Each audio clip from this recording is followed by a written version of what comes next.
Hello social Hindi story YouTube channel में आप सभी का स्वागत है। आज हम एक ऐसी कहानी के बारे में पढ़ेंगे जो आपको सोचने पर मजबूर कर दे। एक लड़की लाडली से कैसे बन गई बोझ। कविता अपने माता पिता की बहुत लाडली थी। 3 बड़े भाइयों की बहन थी। कोई भी चीज़ मांगने पर उसी वक्त सामने हाजिर हो जाती। पूरे घर में रोब था उसका। पूरे परिवार और नौकरों पर राजकुमारी की तरह हुक्म चलाती थी कविता। स्कूल में भी पूरा रोब था उसका। बड़े घर की लाडली जो थी वह, ऐसे ही उसने कॉलेज में दाखिला लिया। उसके ठाट बाट, बड़ी गाड़ी में आना जाना, हर दिन नया फैशन देखकर हर कोई उससे दोस्ती करना चाहता था। थोड़े ही दिनों में उसके बहुत से दोस्त बन गए। पूरे कॉलेज में उसकी अपनी ही एक पहचान थी। इन दिनों उसके घर एक रिश्ता आया। खानदानी लोग थे।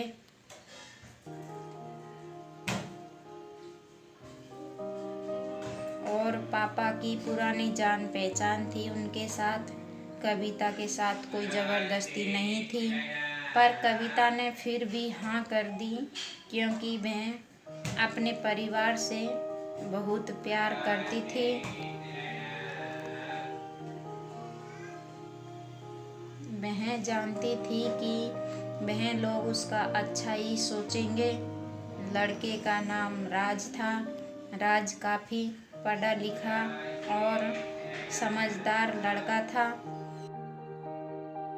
ससुराल वाले भी बहुत अच्छे थे।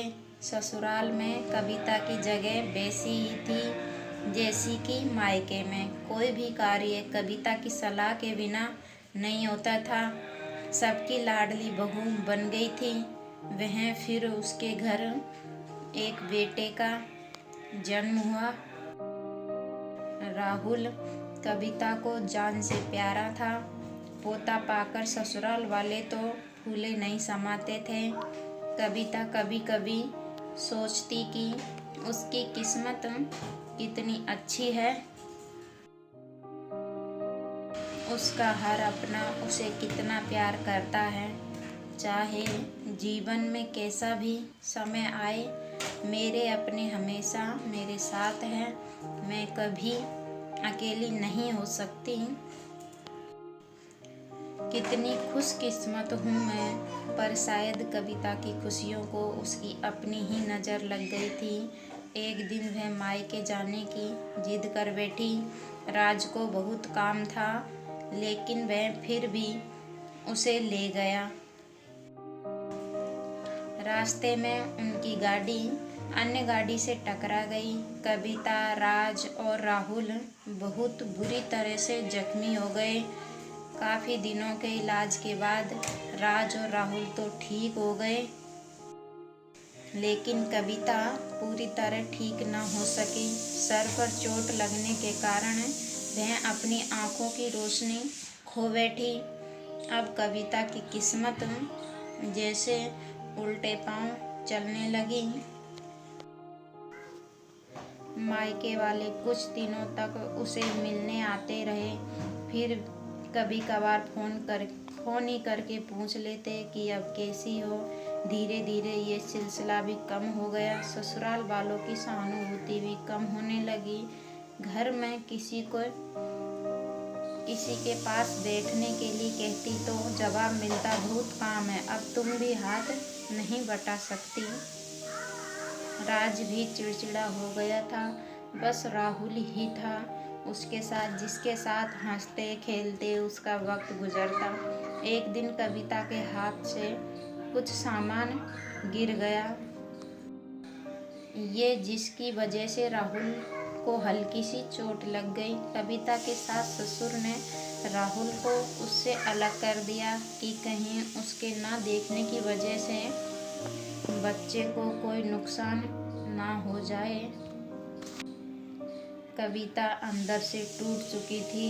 एक दिन उसने सबके सामने मायके जाने की इच्छा रखी तो राज उसे तुरंत मायके छोड़ आया, जैसे कि वह भी यही चाहता था, लेकिन राहुल को उसके साथ नहीं भेजा गया।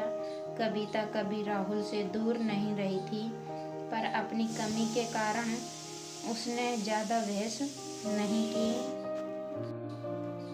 कविता को लगा कि वह 3-4 दिन वहाँ रहेगी तो थोड़ा हवा पानी बदल जाएगा, क्योंकि वह कितने दिनों से कहीं भी बाहर नहीं गई थी।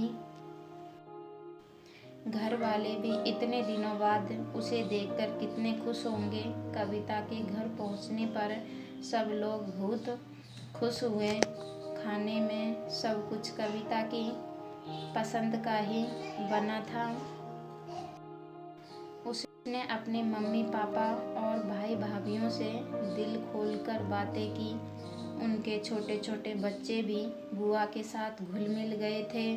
रात को सोने के वक्त जब वह कपड़े बदलने लगी तो उसे पता चला कि उसका बैग तो बहुत भरा हुआ था।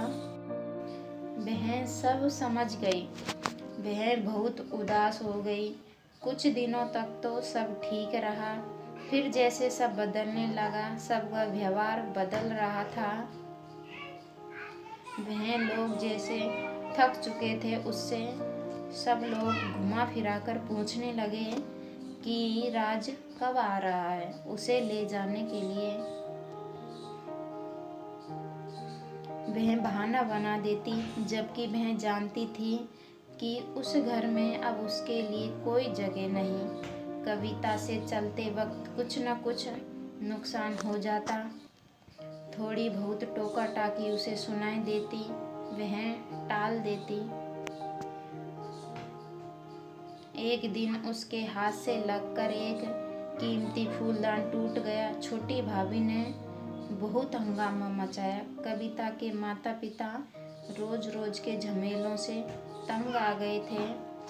उन्होंने राज को खुद से फोन कर दिया। राज कविता को अपने घर ले गया। कविता को अपने परिवार वालों से ये उम्मीद न थी। जिस कविता के कहे बिना घर में एक पत्ता भी नहीं हिलता था, उस घर के लिए वह अब बोझ बन चुकी थी। राज के साथ ससुराल आते वक्त वह बहुत खुश थी, क्योंकि अपने घर जा रही थी, अपने जिगर के टुकड़े राहुल के पास। परंतु यह खुशी भी कुछ पल की ही थी। सारा बंदोबस्त पहले ही किया हुआ था। कविता को सीधे ऊपर वाले कमरे में पहुंचा दिया गया। राहुल से दूर रहने की सख्त चेतावनी दी गई। एक काम वाली लता को उसकी जिम्मेदारी सौंपी गई, जो उसके खाने पहनने जैसी ज़रूरतों का ध्यान रखती। कविता ज़्यादातर चुप ही रहती। कभी कभी काम वाली लता से थोड़ा बतिया लेती, उसके जरिए राहुल का पता चल जाता। सबकी लाडली बेटी और बहू सबके लिए लाडली से बोझ बन चुकी थी। Thank you watch my video. Like and subscribe करें, कमेंट करें, शेयर करें। Thank you.